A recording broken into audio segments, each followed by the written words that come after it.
Hello বন্ধুরা, কেমন আছো? আশা করি ভালো আছো। আজকে আমি তোমাদেরকে একটি খুব কাজের বা দরকারি সার্কিট বানিয়ে দেখাবো। তো এই সার্কিটটি দ্বারা তোমরা যে কোনো ডিভাইসকে ইলেকট্রনিক প্রোটেকশানে রাখতে পারবে খুব সহজেই।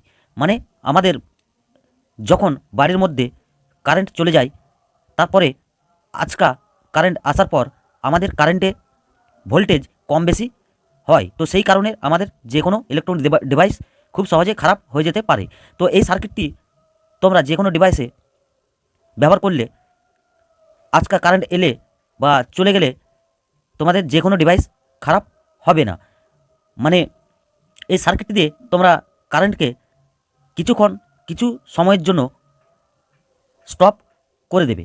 তারপর আমাদের যে কারেন্ট স্টেবল হওয়ার পর অটোমেটিক কারেন্ট আমাদের ডিভাইসের মধ্যে দিয়ে দেবে, মানে কিছুক্ষণ পরে। তো তখন আমাদের সার্কিট যে কোনো ইলেকট্রনিক ডিভাইস স্টেবল কারেন্ট পাবে। তো খারাপ হওয়ার সম্ভাবনা কম থাকবে বা খারাপ হবে না, আমাদের সঠিক ভোল্টেজটি পাবে। তো এই সার্কিটটি খুবই একটি উপকারী সার্কিট। তো এই সার্কিটটি বানানো খুবই সহজ এবং খুবই সিম্পল। তোমরা যে কেউ বানিয়ে দেবে এই ভিডিওটি দেখলে, এবং এটি বানাতে বিশেষ কিছু আমাদের প্রয়োজন পড়েনি। তো প্রথমেই দেখে নেব আমাদের এটি বানানোর জন্য কি কি প্রয়োজন পড়েছে।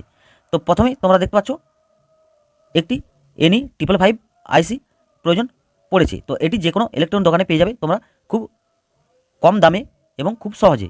আর প্রয়োজন পড়েছে আমাদের একটি 100 ইও 25 ভোল্টের ক্যাপাসিটার। তো ক্যাপাসিটারের কাজটি তোমরা যে ঘরের কারেন্ট আসার সময় তোমরা কতক্ষণ স্টপ করবে, তো ক্যাপাসিটার দিয়ে তোমরা নিজেরা সময় সেট করতে পারবে খুব সহজেই। 30 সেকেন্ড, 15 সেকেন্ড, 10 সেকেন্ড এরকম একটা সময় সেট করতে পারবে। যেমন আমাদের হঠাৎ করে কারেন্ট এলো, তো আমাদের যে কোনো ডিভাইসের সঙ্গে এটি টিভি, ফ্যান, লাইট বা যে কোনো ডিভাইসের সঙ্গে কানেকশান করবে। তো সেটি হয়তো 11 সেকেন্ড বাদ চালু হলো কারেন্ট আসার পর, বা 10 সেকেন্ড, 5 সেকেন্ড। তো তোমরা ক্যাপাসিটার যে ভ্যালু কম বেশি করে টাইমটি সেট করতে পারবে খুব সহজে। তো আমি এটি কম সময় সেট করব, সেই জন্য 100 ইও 25 ভোল্টের ক্যাপাসিটার ব্যবহার করেছি। তো তোমরা 220 ইও ক্যাপাসিটার ব্যবহার করতে পারো। আর প্রয়োজন পড়েছে আমাদের একটি 100 কিলো ওহমস রেজিস্টর। তো এই রেজিস্টরগুলি তোমরা যে কোনো ইলেকট্রনিক দোকানে পেয়ে যাবে খুব সহজে, বা কালার কোড থেকে পুরোনো সার্কিট বোর্ড থেকে তুলে নিতে পারো। আর প্রয়োজন পড়েছে আমাদের একটি 1 কিলো ওহমস রেজিস্টর। আর প্রয়োজন পড়েছে আমাদের একটি BC557 ট্রানজিস্টর। তো এটি PNP জেনারেল পারপাস ট্রানজিস্টর। তোমরা যে কোনো ইলেকট্রনিক দোকানে বা পুরোনো সার্কিট বোর্ড থেকে পেয়ে যেতে পারো খুব সহজে। আর প্রয়োজন পড়েছে আমাদের একটি 12 ভোল্ট DC রিলে। তো তোমরা 12 ভোল্টেরও ব্যবহার করতে পারো রিলে, এবং 5 ভোল্টের 6 ভোল্টের রিলে ব্যবহার করতে পারো, 5 ভোল্টের 6 ভোল্টের রিলে ব্যবহার করতে পারো। তো আমি 12 ভোল্টের রিলে ব্যবহার করছি। তো তোমাদেরকে আমি স্টেপ বাই স্টেপ দেখিয়ে দেবো এবং সমস্ত কিছু এই ভিডিওর মধ্যে বুঝিয়ে দেবো। ভিডিওটি কিপ করবে না, কিপ করলে কী হবে, কোনো জায়গায় বুঝতে অসুবিধা হলে বা কানেকশানে গন্ডগোল হলে এই সার্কিটটি ঠিকঠাক কাজ করবে না, বা তোমাদের আইসি ট্রানজিস্টর খারাপ হয়ে যাওয়ার সম্ভাবনা থাকবে। তো তোমাদেরকে 5 ভোল্ট রিলে নিলে 5 ভোল্ট পাওয়ার দিতে হবে, এবং 12 ভোল্ট নিলে 12 ভোল্ট দিতে হবে, 6 ভোল্ট নিলে 6 ভোল্ট পাওয়ার দিতে হবে। তো আমি 12 ভোল্ট নিয়েছি, তো আমাকে 12 ভোল্ট পাওয়ার দিতে হবে। তো এটি কীভাবে কোথায় পাওয়ার দিতে হবে সমস্ত কিছু এই ভিডিওর মধ্যে তোমাদেরকে দেখিয়ে দেবো, এবং পুরো কমপ্লিট সার্কিটটি বুঝিয়ে দেবো এবং চেক করে দেখিয়ে দেবো। তো চলো দেরি না করে কীভাবে দেখে নিই। তো প্রথমেই দেখতে পাচ্ছ আমাদের 555 আইসিটি এভাবে ধরলে যে ওদিকে একটি ডট চিহ্ন দিয়ে আছে বা কাট চিহ্ন দিয়ে আছে, তো ওদিকটি হলো আমাদের প্রথম, এবং আমি এদিকে এভাবে ধরেছি। তো এভাবে আইসিটিকে ধরলে আমাদের পিনগুলি এভাবে গুনতে হবে। তো তোমরা দেখতে পাচ্ছ 1 2 3 4 5 6 7 8। তো আমাদের এই আইসির 8টি পিন। তো আমরা আইসিটির এভাবে ধরে 8 নম্বর পিনের সঙ্গে এবং 4 নম্বর পিন একটু তার নিয়ে তার নিয়ে সোল্ডারিং এভাবে করে দিয়েছি। মানে 8 নম্বর এবং 4 নম্বর একে অপরের সঙ্গে এভাবে একটু তার নিয়ে শর্ট করে দিয়েছি। এরপর আমরা 2 নম্বর এবং 6 নম্বর পিন একটু তার দিয়ে শর্ট করে নিয়েছি, ঠিক এভাবে। তো সম্পূর্ণ ভিডিওটি দেখতে হবে, আমি তোমাদেরকে স্টেপ বাই স্টেপ দেখিয়ে দেবো খুব সুন্দর এবং সহজভাবে। মোটেই ভিডিওটি কিপ করবে না। তো এরপর আমরা আইসিটিকে সোল্ডারিং হোল্ডারের মধ্যে এভাবে আটকে নিয়েছি। তো আটকে নেওয়ার পর আমরা BC557 ট্রানজিস্টরের ইমিটার পিনটি 4 নম্বর পিনের সঙ্গে এভাবে সোল্ডারিং করে দিয়েছি। তো আমাদের যে ট্রানজিস্টরের 3টি পিন, প্রথমটি হলো কালেক্টর, মাঝেরটি হলো বেস, এবং 3 নম্বর পিনটি হলো ইমিটার। তো ইমিটারটি 4 নম্বর পিনের সঙ্গে এভাবে সোল্ডারিং করে দিয়েছি, ঠিক এভাবে সোল্ডারিং করে দিয়েছি। এরপর আমরা যে 1 কিলো ওহমস রেজিস্টরটি নিয়েছিলাম, তো 1 কিলো ওহমস রেজিস্টরটি 3 নম্বর পিনের সঙ্গে এভাবে সোল্ডারিং করে দিয়েছি। তো বন্ধুরা, তোমাদেরকে এমনভাবে সোল্ডারিং করতে হবে একে অপরের সঙ্গে কোনো রকম শর্ট হওয়া চলবে না। শর্ট হলে কী হবে, আমাদের সার্কিট কাজ করবে না এবং আইসি ট্রানজিস্টর খারাপ হয়ে যাবে। এরপর আমরা যে ক্যাপাসিটারটি নিয়েছিলাম, তো ক্যাপাসিটারের এদিকটি হলো নেগেটিভ এবং এ সাইডে হলো পজিটিভ। তো আমরা ক্যাপাসিটারের নেগেটিভটি আমরা 1 নম্বর পিনের সঙ্গে এবং পজিটিভটি 2 নম্বর পিনের সঙ্গে এভাবে সোল্ডারিং করে দিয়েছি। এরপর আমরা যে 100 কিলো ওহমস রেজিস্টরটি নিয়েছিলাম, তো 100 কিলো ওহমস রেজিস্টরটি 4 নম্বর এবং 6 নম্বর পিনের সঙ্গে এভাবে সোল্ডারিং করে নিয়েছি। এরপর আমরা একটু এক্সট্রা তার নিয়ে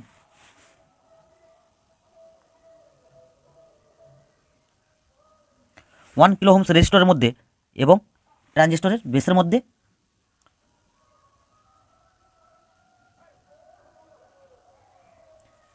ঠিক এভাবে সোল্ডারিং করে দিয়েছি। তোমরা দেখতে পাচ্ছ বা আশা করি বুঝতে পারছো ক্যামেরাতে ভালোভাবে। বুঝতে কোনো রকম যদি অসুবিধা হয় তো তোমরা আমাকে কমেন্ট করবে এবং আমি যত দ্রুত পারবো তোমাদেরকে রিপ্লাই দেওয়ার চেষ্টা করব।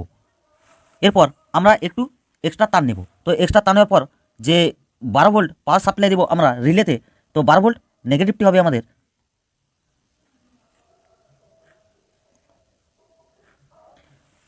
12 ভোল্ট নেগেটিভটি হবে আমাদের ক্যাপাসিটারের নেগেটিভে, এবং আরেকটু এক্সট্রা তার নিয়ে লাল তার নিয়ে 12 ভোল্ট পজিটিভটি হবে আমাদের 8 নম্বর পিনের সঙ্গে। তো আমাদের এটি রিলেতে পাওয়ার দিতে হবে। 12 ভোল্ট রিলে লাগিয়েছি, তো 12 ভোল্ট পাওয়ার দিতে হবে। তোমরা 5 ভোল্ট লাগালে 5 ভোল্ট দিতে হবে, 6 ভোল্ট লাগালে 6 ভোল্ট দিতে হবে। তো এবার আমরা রিলেটি নিয়েছি। তো রিলেটি তোমরা দেখতে পাচ্ছ ওদিকে 3টে পিন এবং এদিকে 2টি পিন। তো আমরা এদিকে একটি পিনে কয়েলে ঠিক এভাবে একটু তার সোল্ডারিং করে নিয়েছি। তো তার সোল্ডারিং করে নেওয়ার পর আমরা যে ট্রানজিস্টরের কালেক্টরটি আমাদের ছাড়া ছিল, তো ওই কালেক্টরে ঠিক এভাবে সোল্ডারিং করে দিয়েছি। তো এবার আমরা যে আরেকটি কয়েল ছিল রিলের, তো আরেকটু এক্সট্রা তার নিয়ে, তোমরা দেখতে পাচ্ছ এক্সট্রা তার নিয়ে আমরা ওই কয়েলে এভাবে সোল্ডারিং করে দিয়েছি। তো সোল্ডারিং করে দেওয়ার পর আমরা এই তারটিকে ক্যাপাসিটারের নেগেটিভে বা আইসির 1 নম্বর পিনের সঙ্গে এভাবে সোল্ডারিং করে দেব। তো তোমরা দেখতে পাচ্ছ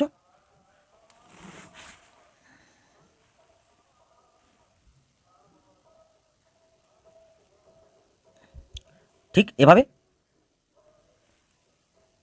সোল্ডারিং করে দিয়েছি। আমাদের এটি 1 নম্বর পিনের সঙ্গে আইসির এবং এটি ট্রানজিস্টরের কালেক্টরের সঙ্গে সোল্ডারিং করে দিয়েছি। এবার আমরা আরেকটু এক্সট্রা তার নিয়ে তোমরা দেখতে পাচ্ছ যে কয়েলের এখানে কমন পিনের সঙ্গে এবং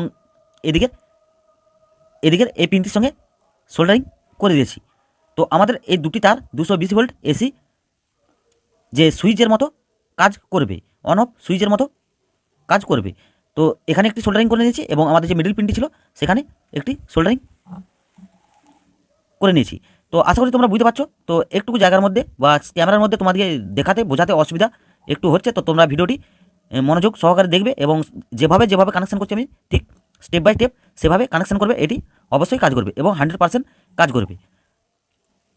এবং এই ভিডিও 100% রিয়েল, কোনো ফেক না। তো এই চ্যানেলে কোনো রকম ফেক ভিডিও বানানো হয় না। তো অবশ্যই চ্যানেলটিকে সাবস্ক্রাইব করে পাশে থাকা অল বেল আইকনটি প্রেস করে দেবে এরকম ধরনের নতুন নতুন প্রজেক্টের ভিডিও বাংলায় সবার প্রথম দেখার জন্য। আর ভিডিওটি ভালো লাগলে অবশ্যই একটি লাইক করবে এবং কমেন্টে জানাবে যে তোমাদের আজকের এই প্রজেক্টটি বা সার্কিটটি কেমন লেগেছে। তো আমাদের সার্কিট সম্পূর্ণ রেডি বা কমপ্লিট। তো চলো এবার এটি চেক করে দেখে নিই যে এটি ঠিকঠাক কাজ করছে কি করছে না বা কেমন কাজ করছে। তো আমাদের এদিকটি রিলে যত ভোল্টে তত ভোল্ট পাওয়ার দিতে হবে এবং এটি আমাদের ডাইরেক্ট যে সুইচের মতো। তো তোমাদেরকে কানেকশানটি আগে দেখিয়ে দিই।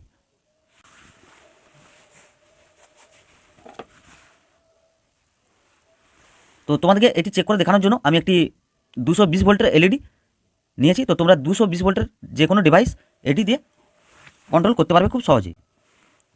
তো এটি আচমকা কারেন্ট এলে কিছুক্ষণ পর কিছুক্ষণ কারেন্টটিকে স্টপ করে দেবে। তারপর কারেন্ট আমাদের যে ঘরের ভোল্টেজ স্টেবল হওয়ার পর তারপর অটোমেটিক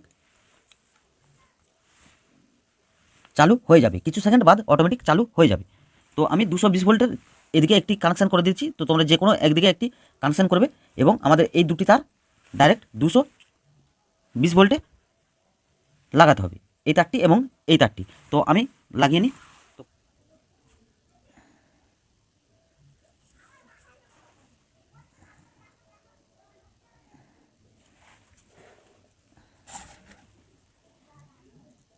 এভাবে কানেকশানটি আমাদের করতে হবে।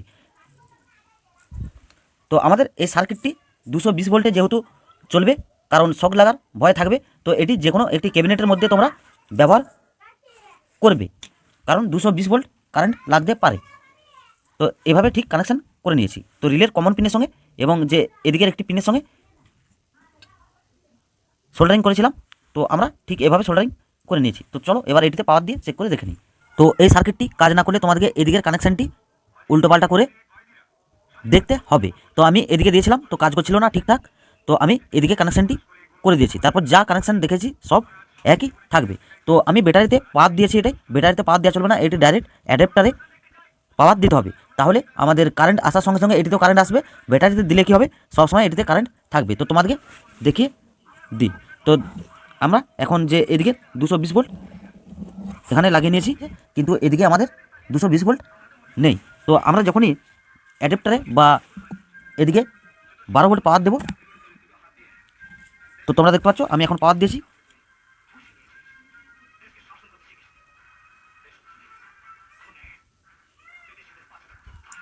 তো কিছুক্ষণ বাদে, কয়েক সেকেন্ড বাদে আমাদের এলইডিটি, তো আবার যখন কারেন্ট আসবে, তো তোমরা দেখতে পাচ্ছ আমাদের অ্যাডাপ্টারে কারেন্ট এলে আমাদের এখানে 12 ভোল্ট কারেন্ট যাবে রিলেতে। তো কারেন্ট আমি এখন কারেন্ট দিয়েছি, এখানে 220 ভোল্ট এই 12 ভোল্ট পাওয়ার দিচ্ছি। তো কিছুক্ষণ বাদ আমাদের, তো কিছুক্ষণ বাদে আমাদের এলইডিটি অটোমেটিক জ্বলে যাবে। তো তোমরা দেখতে পাচ্ছ কিছুক্ষণ বাদ অটোমেটিক এলইডিটি জ্বলে যাচ্ছে, মানে কিছুক্ষণ স্টপ রেখে কারেন্ট স্টেবল হওয়ার পর তারপর আমাদের 220 ভোল্টের ডিভাইসটি চলবে কিছুক্ষণ বাদে।